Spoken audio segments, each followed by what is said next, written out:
बहुजन सौरभ, बहुजनांच्या सामाजिक व सांस्कृतिक चळवळीचे मुखपत्र। नमस्ते, जय भीम। मैं एडवोकेट डॉक्टर सिद्धार्थ कांबले, दैनिक बहुजन सौरभ का मुख्य संपादक। आज संपूर्ण यूट्यूब में एक ही न्यूज चली कि महागठबंधन, जिसको इंडिया अलायंस कहते हैं, इसमें सभी पार्टियां और एक दूसरा एनडीए, ये दो पार्टियां दोनों मिलके बिहार में सब इलेक्शन लड़ रही है। और एनडीए के मेजर ग्रुप है कि यूनाइटेड जनता दल के साथ में जितने भी है बीजेपी और जो भी है पासवान की पार्टी है और बहुत सारे लोग हैं। इनके बीच में कई दिनों से चल रहा था नॉमिनेशन भरना, फिर बाद में नॉमिनेशन को विड्रॉ करना, ये सब प्रक्रिया चल रही थी। बहुत सारे यूट्यूब्स ने कहा कि भाई राहुल गांधी कहाँ गायब हो गए, एनडीए में अपना इंडिया अलायंस में ये हुआ, महागठबंधन में ऐसा हो रहा वैसा हो रहा, वैसे वैसे सब था। तो उन सब वक्त हम लोगों ने अपनी भूमिका को रखे कि ये प्रीलिमिनरी स्टेज है और नेशनल लेवल के कोई भी आदमी ने वहाँ पे लोकल लेवल में जो चल रहा है उसमें इंटरफेयर नहीं करना चाहिए और उनको वो प्रॉपर ढंग से ही करना चाहिए। वही ढंग के बाद में आज जब इंडिया अलायंस के ने ये बताया कि हम लोग प्रेस कॉन्फ्रेंस लेंगे, राहुल गांधी ने अपने जोर से सभी लोगों को, झारखंड मुक्ति मोर्चा हो या और सब बाकी लोगों को मनाया और कहा कि भाई ठीक है, अपने को लॉन्ग टर्म में जाना है, ये सब छोटी मोटी चीज़ों के ऊपर में मत ये करो, इससे तुम्हें कोई लाभ नहीं होगा। ये तुम्हारे दो हो भी जाए, आमदार हो जाए या और कुछ लोग बन जाए तो उससे बहुत कुछ फर्क पड़ेगा नहीं। जिसको भी हमको करना है, बीजेपी को पहले अलायंस से उसको निकालना है, बीजेपी को वहाँ एंट्री नहीं होने देने का, यही हमारा सबसे बड़ा लक्ष्य है।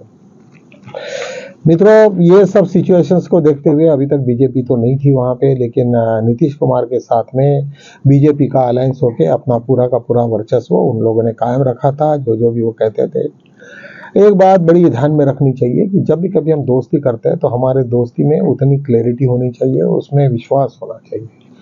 नीतीश कुमार के साथ में बीजेपी के ने जब दोस्ती किया, उसके जब खासदार उनके लिए बैठे, हर वक्त उनको बचा रहे, सेंट्रल की उसके गवर्नमेंट बचा रहे हैं, वही लोगों को उन्होंने नीतीश कुमार की पार्टी को ही खत्म करने की जब बात की तब उनको भी उनके भी तेवर बहुत ही कड़क हो गए। उन्होंने कहा कि नहीं, ये कैसे हो सकता है, और उन्होंने अपने आला जितने भी अपने उनके तरफ में 100 सीट थी, बीजेपी को 100 सीट थी, उन्होंने कहा नथिंग डूइंग, मुझे कोई पूछा नहीं है। तो सभी जगह पे उनका अलायंस बीच में खटाई में आ गया।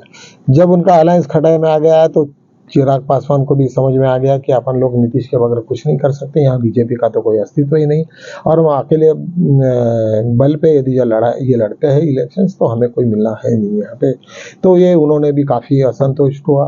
और जब एनडीए अलायंस का कोई भी आदमी वहाँ पे कोई सब, उन्होंने सिर्फ एक ही बात को ये कर रहे थे कि भाई महायुति ने अभी तक कुछ भी अपने कैंडिडेट को सीएम का कैंडिडेट नहीं दर्शाया, उनके आपस में झगड़े चल रहे, ये चल रहे वो चल रहा है। उसके बाद में अशोक गहलोत को भेजा गया, जो यहाँ पे राजस्थान के कई बार के चीफ मिनिस्टर रहे, वो काफ़ी एक्सपीरियंस लोग था। ये मुझे बड़ा अच्छा लगा कि कांग्रेस में एक डिसिप्लिन है और एक सीनियर लोगों को इस तरीक़ा से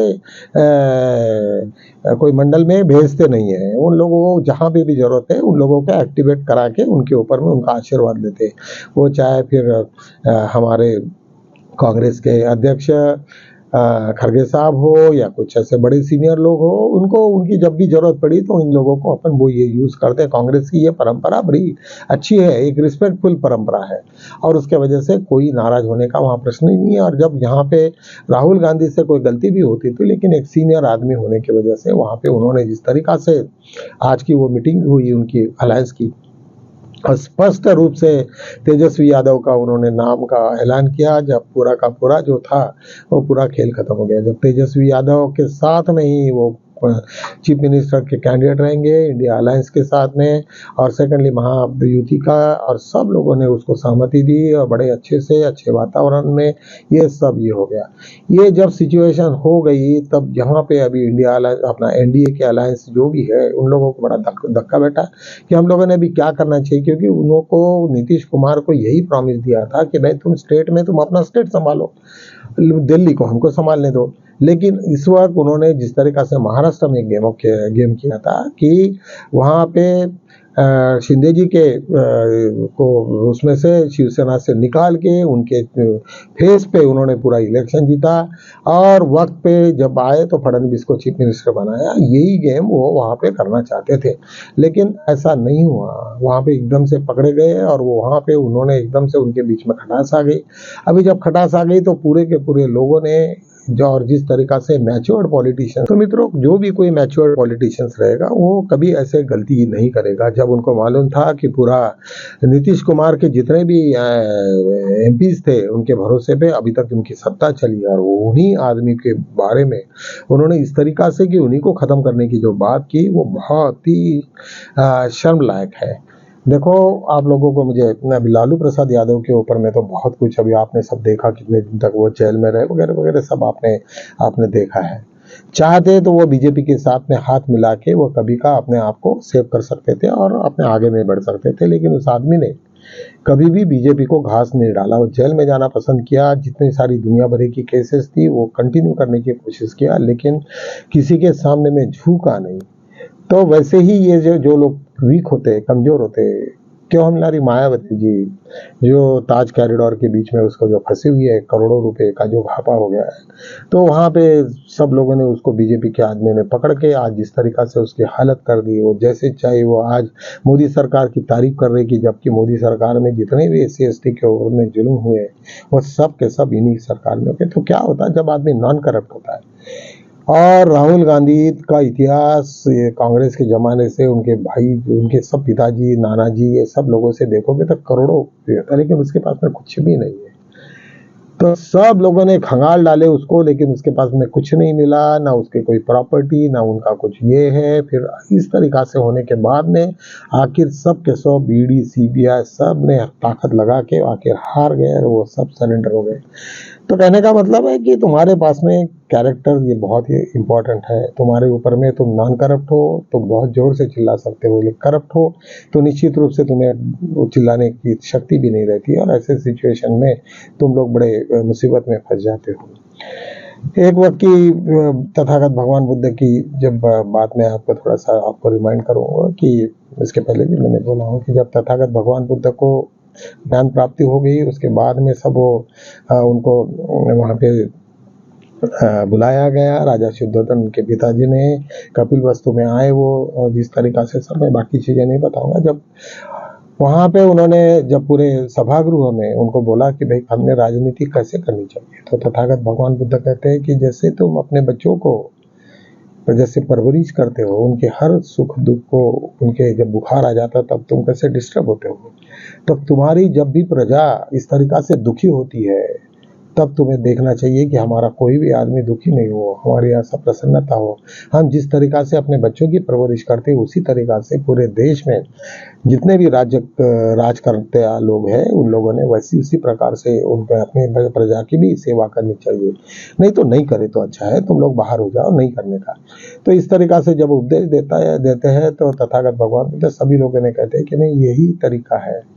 यहाँ बीजेपी एक के ऊपर में झूठ बोलने का, हजारों वादे करने का, फिर सलट्स ये करने का, उसमें से मुखर जाने का, उसके बाद में हर जगह बेशरम की तो हद है। और हमारे देश में तो एक जाति का एक ऐसा है कि हायर कास्ट बोले तो उन्होंने बीजेपी को वोट करना है, लोअर कास्ट ने फिर दूसरे को कांग्रेस को वोट करना है, फिर मायावती को करना है। इस तरीका से हमारी संकल्पना जो है, आज हम लोगों ने केवल सुनी सुनाई बातों के ऊपर में ज्ञान, हमें किसी को ज्ञान प्राप्त, मुझे तो लगता है हमारे देश में बहुत ही कम परसेंटेज लोग होंगे जिनको कम से कम थोड़ा तो ज्ञान होगा। जब भी कभी हम लोग पढ़ाई करते हैं हम लोग सुनी सुनाई बात या पढ़ते हैं हम लोग, उसके बाद में हम लोग बस उसी को रट्टा मारते हैं और उसी को समझ लेते हैं। लेकिन जो भी लिखा रहता है, जो भी पढ़ते हैं हम लोग, जब भी संवाद होता है हमें बड़े लोग सिखाते हैं, उसको हम सवाल नहीं करते, वो हमें सोचते नहीं। और जब सोचते नहीं तो फिर वही अंधकार में हम रहते हैं और वही सोच लेके चलते। तथागत भगवान गौतम बुद्ध के भी जमाने में ऐसी हुआ जब उन्होंने गृह त्याग किया और हर जगह पे वो अपनी शिक्षा को, जब शिक्षा उन्होंने प्रारंभ की, शिक्षा प्रारंभ करने से ज्ञान प्राप्ति का मार्ग उन्होंने खोजने की ये किया, तो सब जगह पे वो जाके देखे उन्होंने, वही परंपरा थी। और जब उनके ध्यान में आया कि इनके पास में कुछ भी नहीं, जिन्होंने उनके ऊपर में जितना छोड़ दिया उतना ही वो कर रहे हैं और उनको लग रहा है कि हम ज्ञानी है। ज्ञानी का मतलब मतलब है कि तुम्हें जो भी तुम पढ़े और तुम्हारे अपने माइंड के ऊपर में, तुमने अपने सोच के ऊपर में, उसको अनुभव के आधार पर, उसके प्रयोगात्मक आधार पर तुमने उस बात को, जब तक तुम सोचते नहीं और उसके ऊपर में अमल नहीं करते, तब तक इसमें कोई मतलब नहीं। बहुत भगवान की पूजा कर रहे हो लेकिन बस बिना मतलब, क्योंकि मेरा बाप कर रहा था, मेरा दादा कर रहा था, इससे नहीं होता। तुम जब सोचोगे कि मैं मेरा समय बर्बाद कर रहा हूँ, उससे मुझे डर लगता। रात में बेरात में जब भी कुछ हुआ तो मुझे भगवान के याद आती। तो ऐसा ये जब सिचुएशन है, लेकिन हम ये नहीं सोचते कि अंधकार है, आज पूर्णिमा है, आज अमावस्या है, उसके वजह से ये प्रतिमा होगी, तो हमारी बुद्धि पूरी की पूरी भ्रष्ट हो जाती। तो हमें ज्ञान प्राप्त करना है, हमें ज्ञानी बनना है, हमें ना तो उसको ये करना है। वही पूरा का पूरा खेला आज बिहार में तुम्हें देख रहे हैं। चीफ इलेक्शन कमीशन ने जिस तरीका से पूरे के पूरे वोट चोरी का ये लफड़ा किया, कई हजार लाखों 38 लाख करोड़ एडिशनल वोटर्स है। अभी सब लोग देख रहे हैं कि इसे खेल कैसा करते हैं, क्योंकि उनको ये कहा कि भाई जिस दिन भी वो वोटिंग की बूथ हो जाएगी तो वो उसको तुरंत वो बूथ ऑफिसर को तुम्हें लिस्ट देनी है कि हमारे बूथ पे इतना हो गया। जब तुम्हारे बूथ में एक्स वाई जेड की सबका सब कलेक्शन हो जाएगी तो गवर्नमेंट के पास में एक लिस्ट रहेगा, सब पॉलिटिकल पार्टी के पास में एक लिस्ट रहेगी कि हमारे यहाँ पे एक्स वाई जेड हमारा ये पूरा का पूरा इलेक्शन का हो गया। जब तुम्हारी फिगर यदि उससे टैली नहीं होगी तो तुम चीफ इलेक्शन को पूछोगे, उसकी गच्छी पकड़ोगे या फिर बहुत सारा माहौल खराब हो जाएगा। तो कहने का मतलब है कि इस वक्त सभी सिचुएशंस को हम लोगों ने, जब भी कभी हम झूठ का सहारा लेते, जब कभी बदमाशी का सहारा लेते, हम जब तुम्हारे विचारों में कुछ दुष्टता रहती है, तुम्हारे विचारों में गंदे विचार हो, जब आरएसएस के साथ में तो वही हो रहा।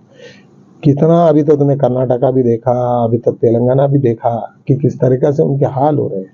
चुन चुन के उनके हाल होंगे, वो सब के सब टेंशन से ही मरेंगे।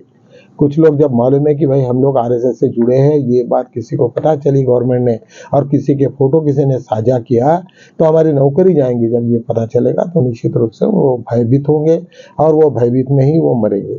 तो आदमी ने कभी भी इस काम को नहीं करना चाहिए। लेकिन आज जो बिहार में जिस तरीका से एनडीए फंस गई है, सबके सब लोग उसके ऊपर में फंस गए। जो बुरे लोगों के साथ में इंडिया में, इसके साथ में भी प्रेजेंट गवर्नमेंट है, झूठ के ऊपर झूठ सब लोगों में, और जिस तरीका से पूंजीपति को पूरी की पूरी संपत्ति को बांट देना, ये सब राज रोजी तुम्हें हर अखबार में पढ़ते हो, यूट्यूब में पढ़ते हो, तुम्हें मालूम है क्या हो रहा।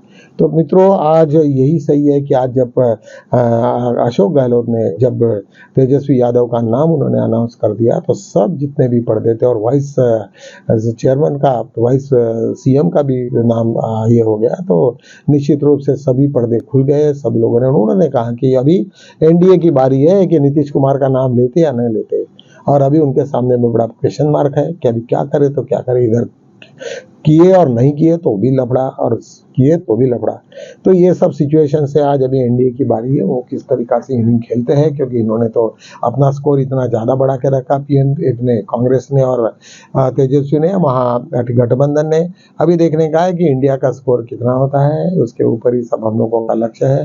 रोज़ नए नए वीडियोज़, अब क्योंकि उसका ये तो लेबॉर्ट्री है भी। आज तुम्हारे पूरी की पूरी बिहार मतलब आज लेबॉर्ट्री बनी है, वहाँ पर हर चीज़ों की को तलाशा जा रहा है, उसके ऊपर ही आगे की रणनीति होगी, तय होगी। तो चलो हम इसी टेक्स्ट के साथ में आज यहीं पे हम लोग अपनी समाप्ति लेते हैं। कल मिलेंगे, तब तक के लिए जय भीम।